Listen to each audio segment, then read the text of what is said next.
Byl měsíc září, za jehož vlády žďárský kraj milou krásou se skvěje. Listí bříz zlátné démanty svítí na lukách v trávě.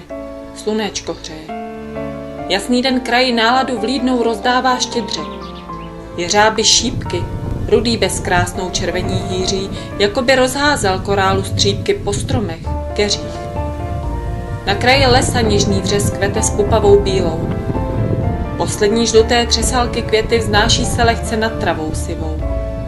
S nosnými stromy porostlé vrchy, modrém se vlní oparu v dáli, les silnou vůní pryskyřic šíří. Příjemným stínem cestičku halí, jež vede lesem od Žďáru do Jam.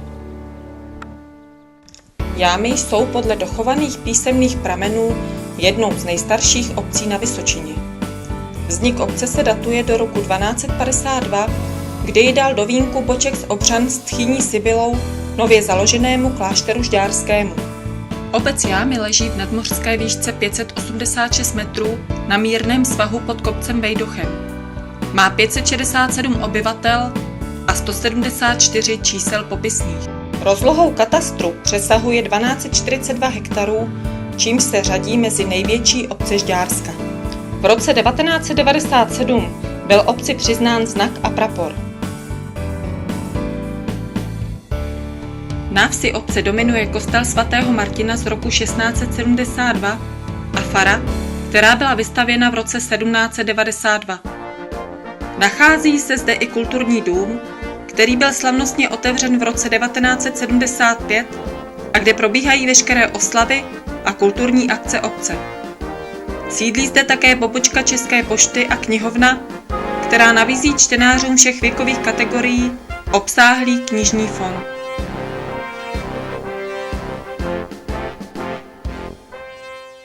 V těsném sousedství kulturního domu se nachází mateřská škola a rodinný penzion. Mezi historické budovy patří také místní škola, která byla postavena v roce 1800. Najdete zde také prodejnu smíšeného zboží, požární zbrojnici, hřbitov, dětské hřiště, fotbalové hřiště a 2 autobusové čekárny.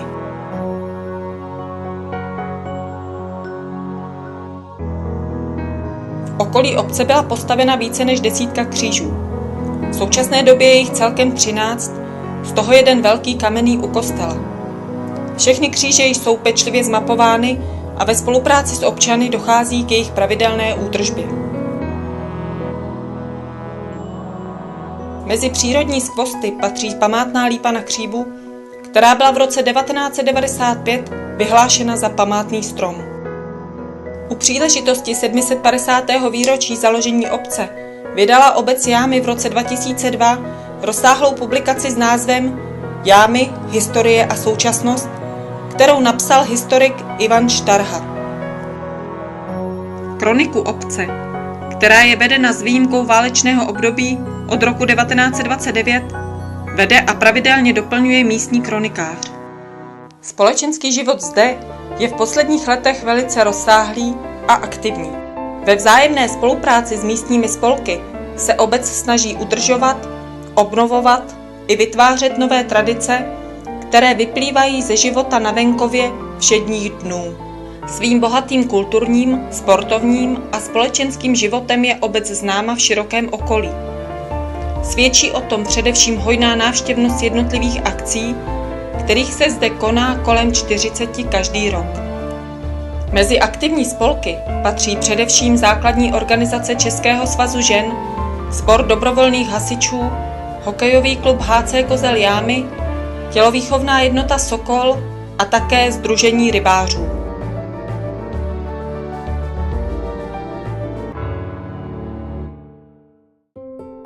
Základní organizace Českého svazu žen Jámy byla založena v roce 1969 a v současné době má 29 členek.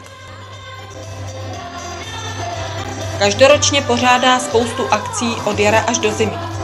Rok začíná dětským karnevalem pro děti a maškarním bálem pro dospělé. S prvním sluníčkem společně se spoluobčany a dětmi čistí okolí obce podél silnic při akci Čistá struha. Posledního dubna pořádá se čarodejnic, který začíná velkým lampionovým průvodem a pokračuje přes zapálení ohně až do pozdních večerních hodin.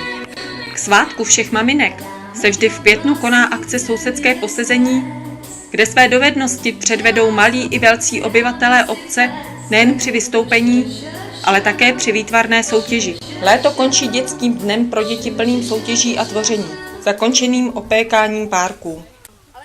Na podzim se při vhodném počasí koná drakiáda nebo malování na silnici a také setkání důchodců pro seniory obce, kde mají možnost i starší spoluobčané posedět, popovídat si a zhlédnout promítání starých a současných filmů z dění v obci.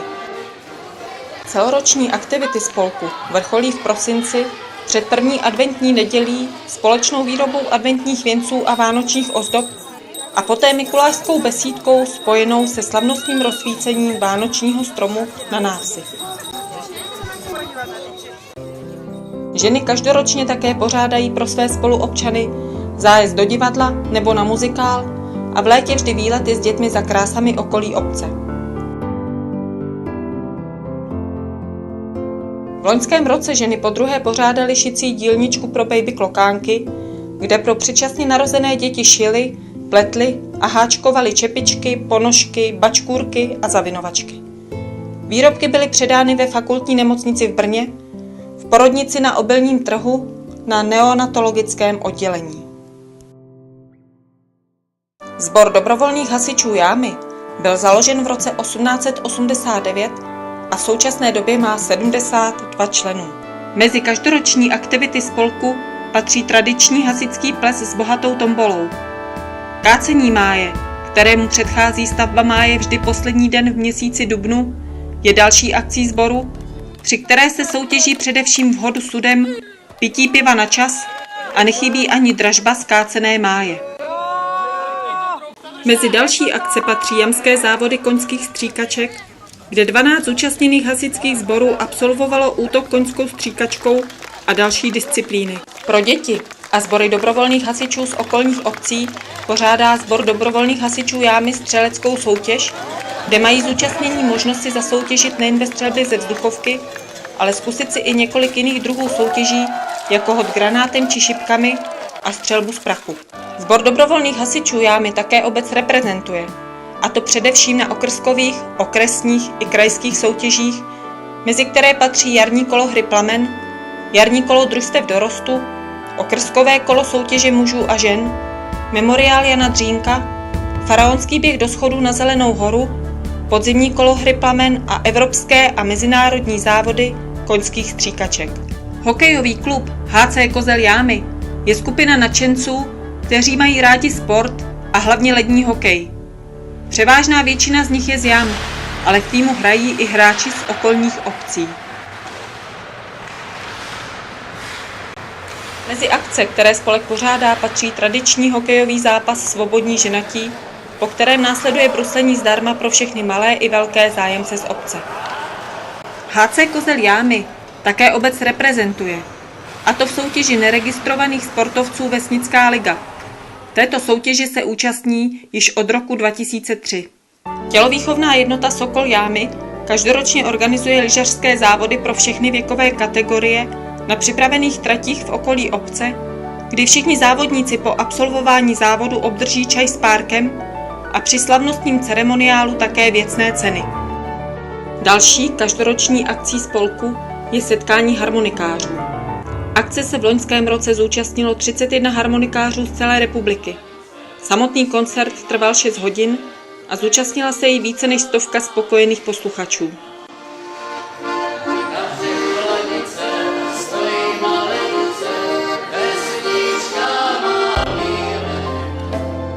Sportovní akcí spolku je již tradiční fotbalový zápas Svobodní ženatí o letní pouti, o martinském posvícení pak posvícenská zábava s živou hudbou. Tělovýchovná jednota Sokol Jámy také obec reprezentuje, a to v zápasech stolního tenisu, malé kopané a v šachu. Sdružení rybářů Jámy se zabývá především chovem ryb a údržbou pronajatých rybníků a také pečuje o čistotu požární nádrže. Organizuje výlovy s prodejem živých kaprů a pro děti každoročně pořádá rybářské závody. Farnost Jámy během roku pracuje s mládeží a organizuje nejen pro ní zajímavé akce, mezi které například patří jarní prázdniny na faře. Mezi tradiční akce patří pěší pouť do poutního kostela na Zelenou horu, cyklopouť ke svaté Zdislavě do Křižanova, na Svatou horu a podzimní pěší výlet s dětmi do okolí jám. Mezi další akce, které zachovávají tradice a jsou určeny pro širokou veřejnost, patří tříkrálová sbírka, Boží tělo s průvodem po obci ke 4 oltářům, které připravují rodiny před svými domy, dožínky a poděkování za úrodu, pouť k svatému Martinovi a vánoční troubení kolet.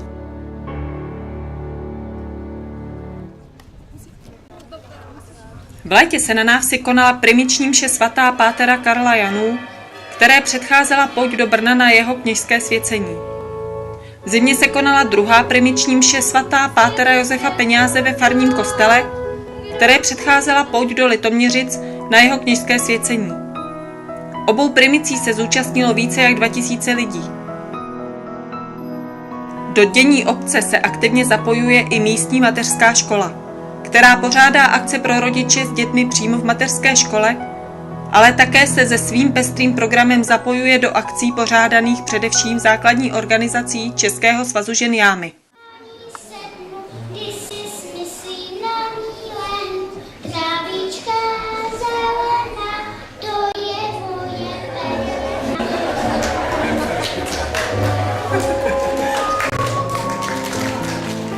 Spolky společně s obcí Jámy vždy na jaře a na podzim, tradičně před Velikonocemi a před svátkem všech svatých, realizují úklid obce na návsi, kolem kostela, úklid dětského hřiště a úklid kolem čekáren. V loňském roce se obec Jámy přihlásila do soutěže Vesnice roku 2012. Pro představení obce před komisí hodnotitelů, která obec navštívila 19. června, si všechny spolky připravily prezentaci jednotlivých organizací. Obec Jámy byla při své první účasti v této soutěži úspěšná. Získala diplom za příkladnou péči o historickou zástavbu obce.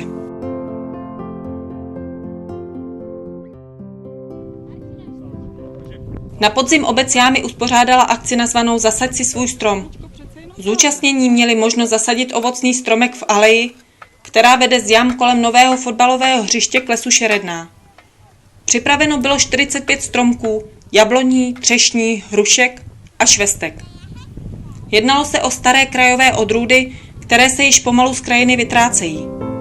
Akce se zúčastnilo přes 80 dobrovolníků. Každý, kdo zasadil strom, dostal od obce upomínkový certifikát, na kterém je uvedena zasazená odrůda a evidenční číslo stromku. Každý zasazený strom tak získal svého patrona. Z toho, že někteří lidé chodili stromky pravidelně zalévat, bylo už v následujících dnech patrné, že stromy skutečně přijali za své a budou o ně i nadále pečovat. V posledních letech došlo v obci k vybudování dětského hřiště, školního dětského hřiště, fotbalového hřiště a k úpravě návsi výsadbou okrasné zeleně, na jejichž údržbě se občané a zejména mládež aktivně podílí. V loňském roce byla po rozšíření hasičské zbrojnice dokončena přestavba hasičské klubovny, na které se své pomocí podílejí nejen členové spolku dobrovolných hasičů. Při této akci bylo celkem odpracováno přes 2000 hodin. V roce 2011 byl také opraven pomník věnovaný padlým spoluobčanům v první světové válce, který byl pak za velké účasti spolků a veřejnosti slavnostně požehnán.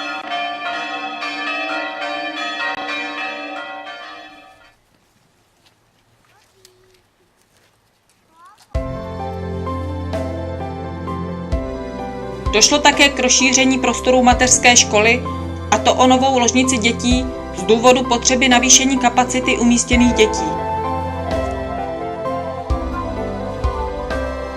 Při realizaci rozšíření mateřské školy došlo i k rozšíření a rekonstrukci obecního bytu.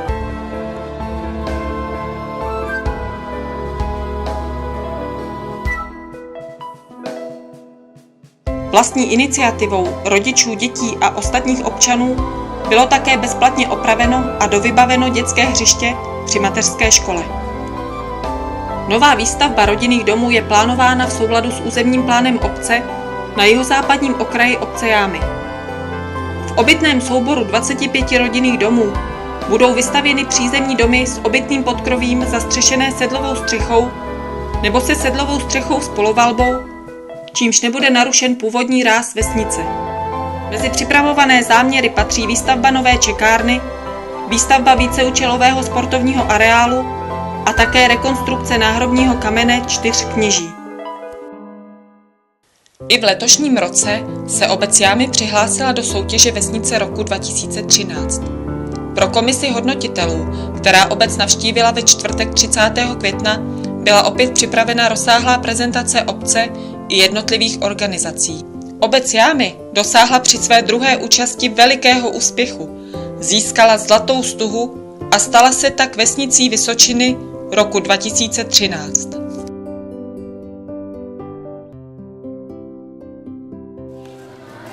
Každý rok má svůj punc originality a proto i ve svých 760 letech obec Jámy prožívá 12 měsíců vzájemného soužití, 365 dnů vzájemné spolupráce, 52 týdnů pochopení, 8760 hodin vstřícnosti a 525 600 minut oddanosti.